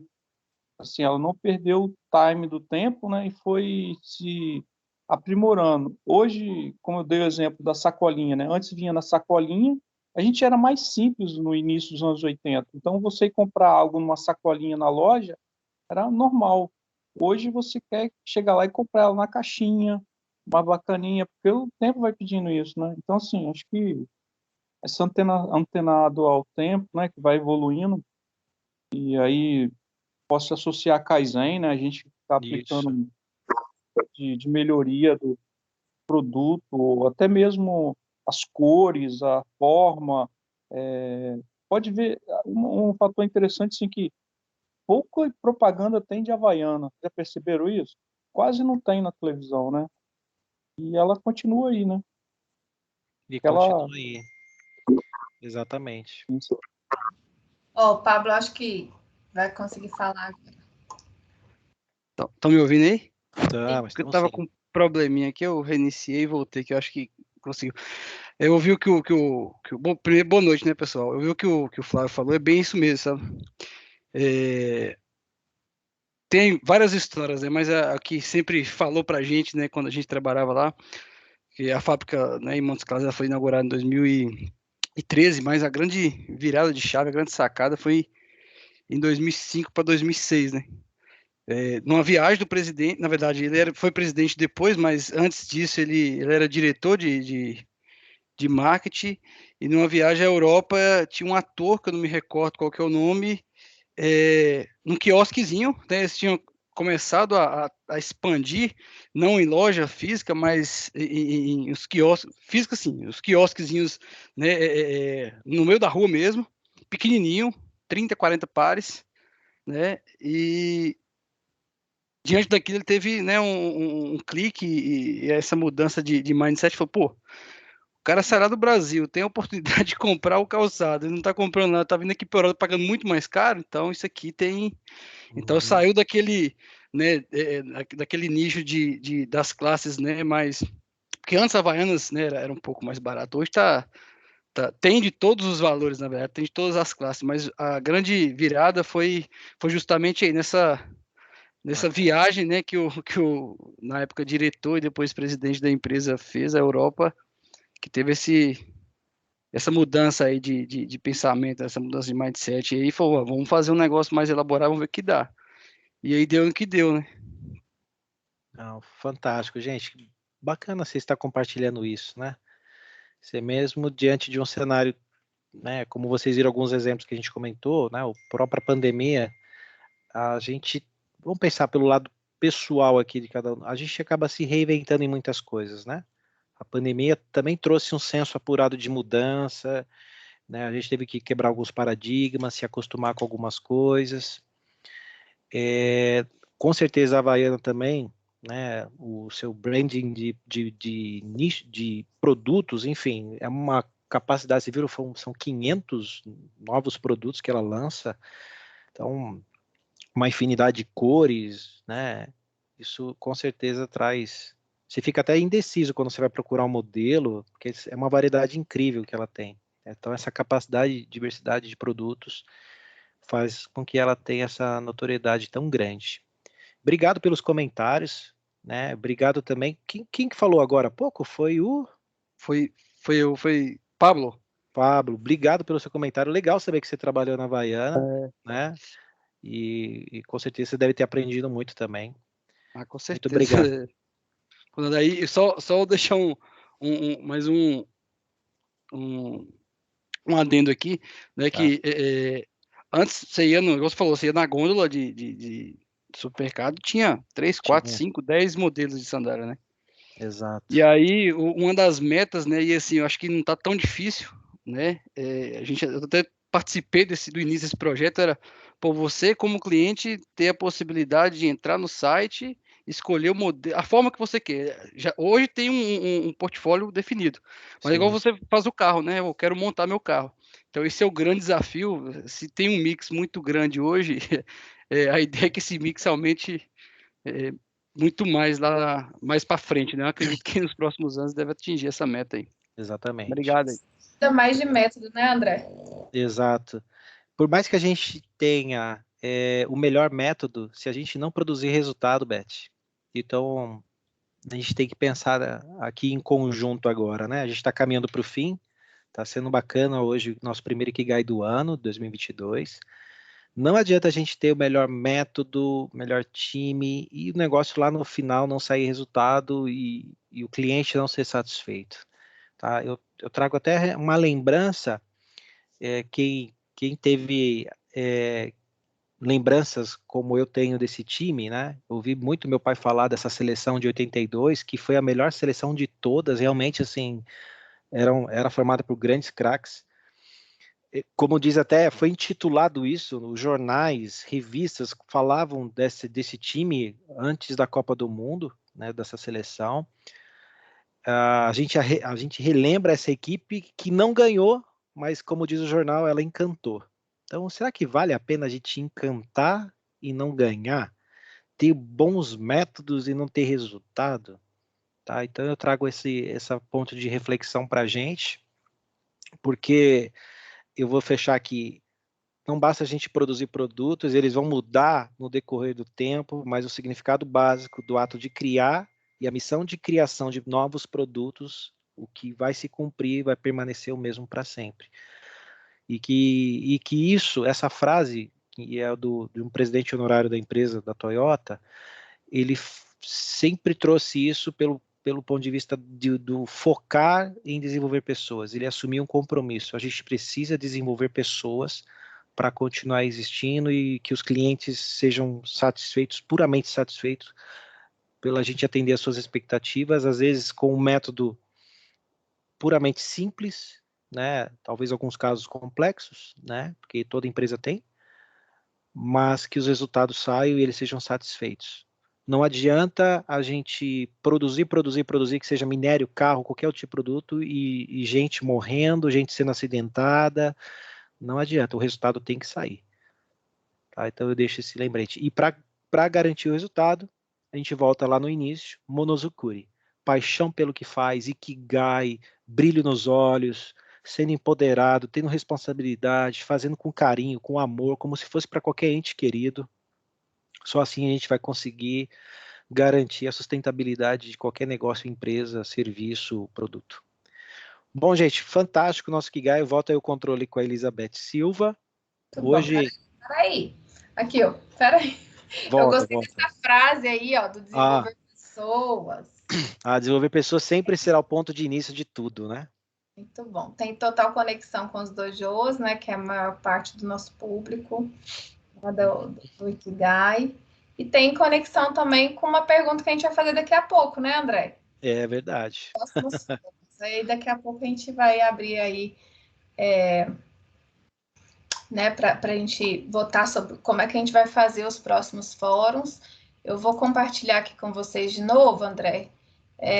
Vamos passar aqui para a sessão aqui de perguntas e respostas, né? Assim, sempre a gente deixa o fórum bem livre mesmo, bem leve para todo mundo fazer os comentários, mas a gente sempre deixa no finalzinho um momento oficial aqui de perguntas e respostas. Se alguém ainda tiver quiser compartilhar algo também, gente, não precisa ser só perguntas e respostas não, tá? Fica à vontade. Opa, Marcos. Opa, que legal. Marcos também tá sempre aí com a gente. O Marquinho tá aí, sempre mesmo. E aí, pessoal, boa noite. Boa noite. Hoje eu quero compartilhar a alegria de descobrir o meu Ikigai. Opa! Olha que legal! E aí é o seguinte, eu fui convidado... Oi, filho, espera um pouquinho, o papai vai falar agora, tá bom? Tá bom. Eu fui convidado a ser instrutor do dojo, né? Em setembro, agosto do ano passado. E nós começamos a conversar sobre o processo de formação do instrutor. Aí eu fui conhecer, né? A gente tem um evento também que a gente faz mensal, que é o Ikigai.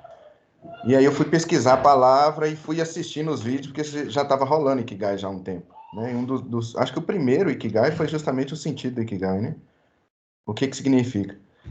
E aí eu assisti todos e já fui começando a pesquisar o que é Ikigai. Comprei um livro com esse título do Ikigai. Eu falei, gente, eu quero esse negócio, porque isso aí é transformador e vai valer muito a pena o que eu fizer por isso, né? E aí eu fui, comprei o livro, comecei pesquisando e fazendo algumas coisas, né, de pesquisa, uns testes, e fazendo mesmo, tem uma estrutura pronta para a gente preencher com as questões para que a gente possa descobrir o Ikigai, né? E aí o que aconteceu na semana passada foi que eu descobri qual que é o meu Ikigai. Eu tenho algumas formações... E essas formações eu não exerci a proposta da formação, sabe? Então eu carregava comigo muita frustração. E do mesmo jeito, tudo que eu faço com muita intensidade, sabe? As minhas formações, os meus professores, os diretores, os que me ajudavam a desenvolver a TCC, todos eles falaram, é isso mesmo, você nasceu para isso, sabe? Só que eu não caminhava. E agora que eu descobri o meu Ikigai, eu consegui fazer a conexão com todas as formações, com as disciplinas que eu tinha melhor nota, sabe? E com tudo. Então, eu queria só contar para vocês isso. E numa outra oportunidade, que a gente tiver um tempo maior, eu quero contar um passo a passo, até na expectativa de ajudar com que as pessoas também consigam, de repente, no mesmo caminho que eu segui, que as pessoas também encontram, sabe? Mas essa é a felicidade que eu queria compartilhar agora. Que bom, fico muito feliz. Já fica o convite, né, André, para compartilhar com a gente aí num próximo fórum. Vamos conversar a respeito, viu, Marcos? Show demais. Feliz, obrigada mesmo. André levantou a mão ou foi sem querer? Não foi sem querer, né? Mais alguém, gente? Fica à vontade, tá? Vocês já estão vendo minha tela? Então, né? Tá. Eu vou passar aqui com vocês. Qual que é o ponto? A gente vai fazer aquela perguntinha de sempre, né, sobre os próximos fóruns, mas a gente quer fazer de uma forma diferente. Quando vocês abrirem aí, vocês vão ver que a gente colocou duas opções. A primeira é manter os fóruns como é hoje, né? Temas livres, aleatórios, né? Assim, obviamente, sempre um tem uma conexão com o outro, mas não é uma trilha exatamente. E a outra proposta seria a gente fazer realmente uma trilha. Aí teria já temas, um conectado com o outro. Então, se eu não assistir provavelmente eu vou ter um pouco de dificuldade no próximo, né? Então, teria que pelo menos ver a gravação, alguma coisa assim. só para a gente ver mesmo o que vocês acham, né? Assim, tem muita coisa ainda para compartilhar, sempre vai ter. A gente espera que vocês também sempre, né, igual o Marcos aí comentou, né, se candidatem mesmo a compartilhar sobre assuntos que vocês não precisa dominar completamente, tá, gente? Aqui é para a gente realmente evoluir juntos, tá? Então, a gente queria que vocês votassem, tá? Eu vou colocar aqui no chat também o link e vou colocar na tela para vocês verem aí o... Deixa eu só soltar o vídeo primeiro, porque eu já carreguei ele aqui, mas vocês veem depois. Beth, rapidinho. Oi? Esse link é o mesmo que você enviou mais cedo? É o mesmo que eu enviei mais cedo. O bem mais cedo. A gente trabalhou com 2 links. Aí tinha um que era da cidade, né? E tal. Agora tem esse aqui, ó. Vou colocar aqui na tela para vocês verem, ó. Continuar como está, com temas aleatórios. Por enquanto a gente teve 3 participações. Ou a gente montar uma trilha, tá? Então a gente queria ouvir vocês um pouco. A gente entende, assim, que já tá legal, né? Esses momentos. Sempre a gente deixa também os links, né, das gravações, mas de onde surgiu isso? Até para vocês entenderem, né? Eu e a André, a gente sempre faz um bate-bola antes, né, para preparar e tudo mais, e teve essa questão, assim, tem um dos temas que estavam lá que o André preparou, que aí a gente gastaria mais de um fórum, né, André? Então... É o treinamento de Lean, né? Kaizen, processo, operação padrão. Isso. Normalmente, dois fóruns que a gente consegue atender.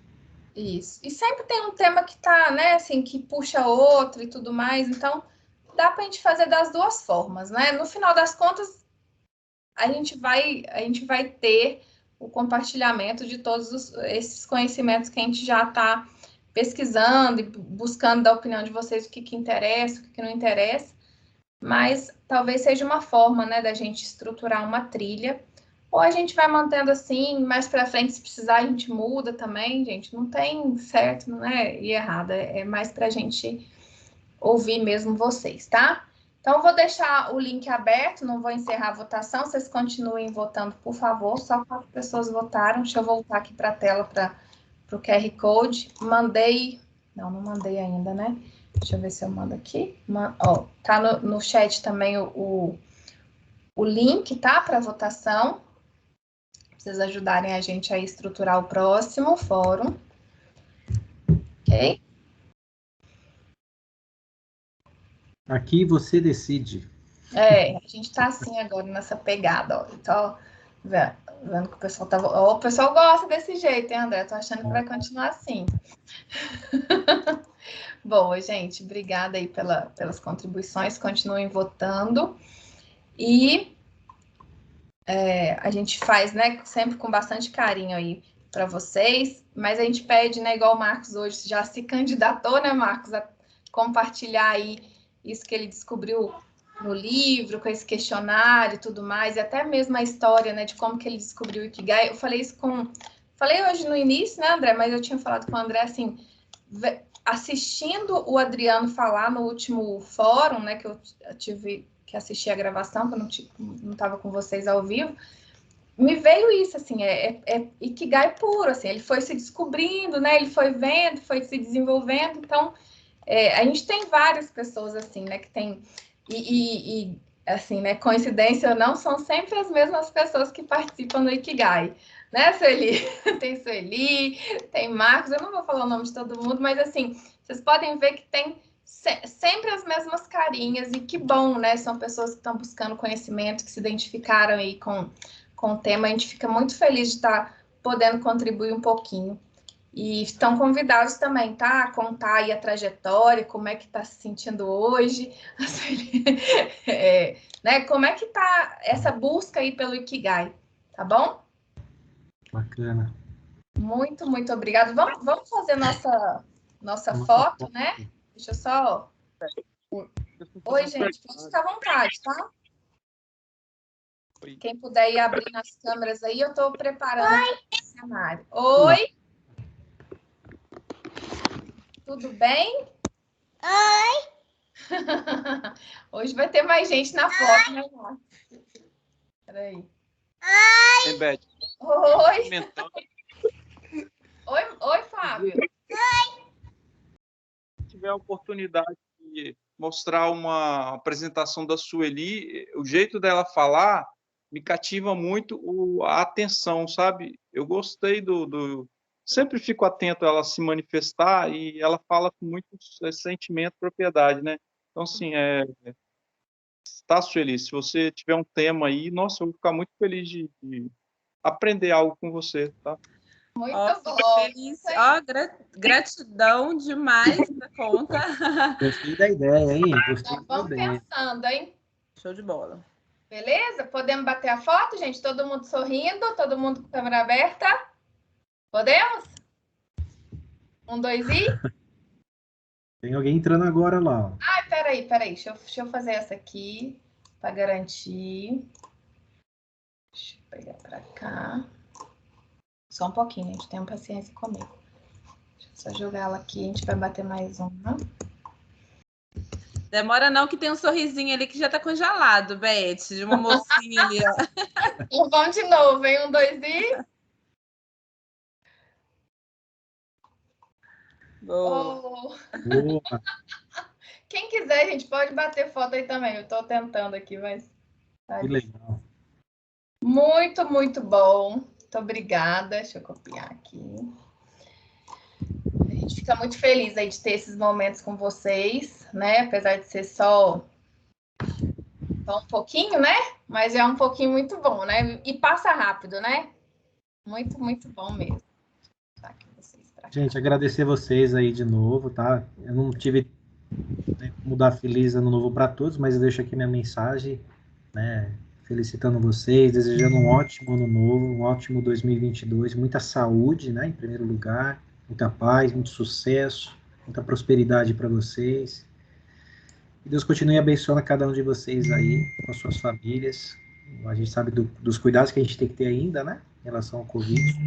E que vocês tenham o Monozukuri, a flor da pele, né? Vocês continuem cativando pessoas pelo jeito simples, né? Pelas coisas que vocês carregam. Nós estamos falando de pessoas que têm muitas histórias aqui. Que vocês continuem sendo essas pessoas maravilhosas, conquistadoras, né? Com muita garra, muita fibra. É o que eu desejo para vocês nesse ano de 2022. Sucesso para todos. Muito bom. Valeu, gente. Um abraço para todos. Boa Tchau, noite. Tudo de bom. Valeu, gente. Valeu. Tchau, gente. Tchau. Tchau pra vocês. Até mais. Tchau, Marcos. Ó, no próximo, Beth, chama a Ivete Sangalo para cantar aqui, ó.